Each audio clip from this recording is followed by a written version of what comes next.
A2CS34. This is, right now, this is their biggest chainsaw that they have out. I realize that I've done a couple of comparisons with the chainsaw, but I haven't actually reviewed the saw itself. There's 3 saws available in their 82 volt lineup right now. There's a 2.4 kilowatt, 2.7 kilowatt, and this one, the 3.4 kilowatt, which is the biggest, which is why that's the one that I have. 25 meter per second chain speed. And one of the big things I noticed when I got this, comes with a 2-year warranty, it's commercial, but the chain that it came with, this 20LPX 078X, and I don't know that there's a difference with that last letter, because you can get that chain just with a different last letter, kind of readily available, but that's a full chisel chain, and as far as I know, that's the first electric saw that's come with a full chisel chain. The previous model had a kind of a semi-chisel safety chain, which is what a lot of stuff comes with these days. So this has more potential for kickback, but it's pretty aggressive. And I've actually used a G series, which is even more aggressive. But this is the box that the saw comes in. The way I bought it, it did not come with a battery, so you are on your own in terms of getting a battery. There is a kit available. Part of this review, what I've already looked into, is that the battery that comes in the kit, the 4-amp battery, does not release enough power to really make this saw work at its best. So here's the saw, and I have the 20-inch bar on it right now. Here's where the oil goes in. Comes with a chain guard. This is that more aggressive chain on it that I mentioned that it has right now with the 20-inch bar, and you get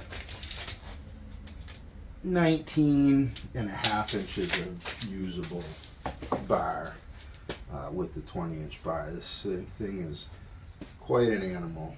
I used it. The body is the same as the GS181, but you can certainly feel the difference in the power. It has the metal bucking spikes here, and as I mentioned, the battery that I wound up using with this was the 5-amp battery, the 82 BD 500, and I just got a lot more power out of it.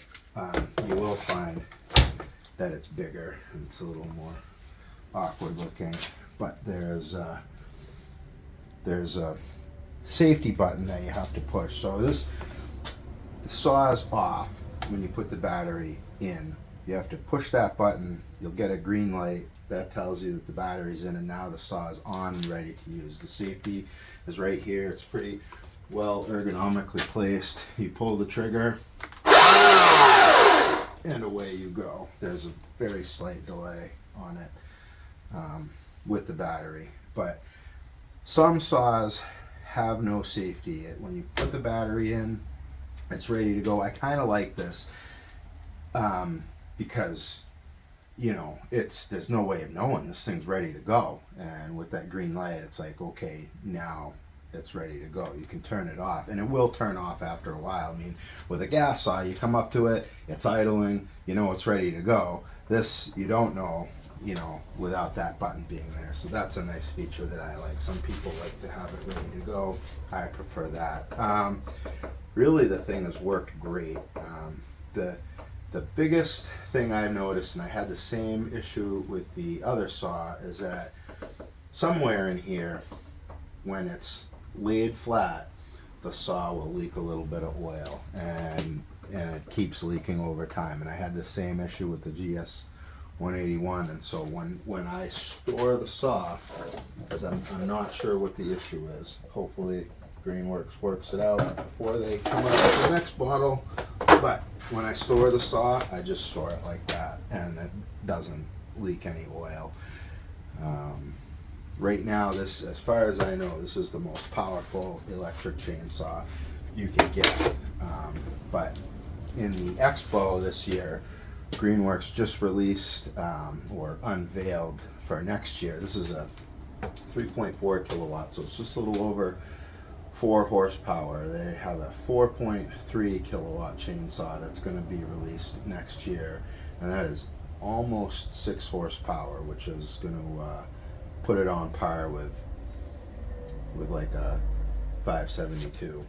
So I'll be excited to do some comparisons with some big saws, with some real work saws, and see how it comes out. Because this is basically, I would say, this holds its own, you know, with any prosumer saw. You know, the Husqvarna 455, 460. The thing rips through wood. It's good to use. My only complaint, I guess, if I would have one, in the use of this saw is that it's a little bit heavy.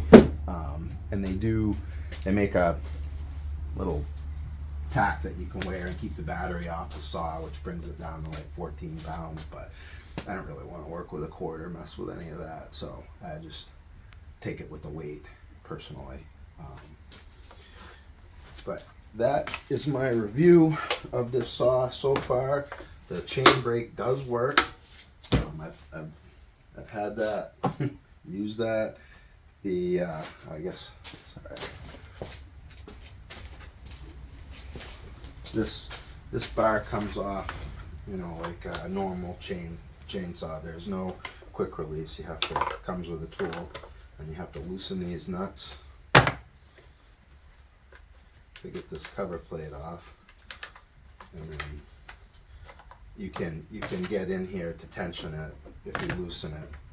But if you want to change the chain or change the bar, because we'll take an 18-inch bar also, or whatever bar, then that comes off, and there you are with your little placing pins.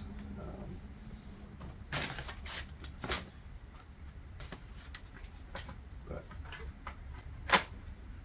that's been my experience with the saw so far, and it stays tight. I haven't had issues with the tension coming off of it. This system seems to work pretty good, just like most of the heavy duty gas saws you would come across. I mean, the tensioning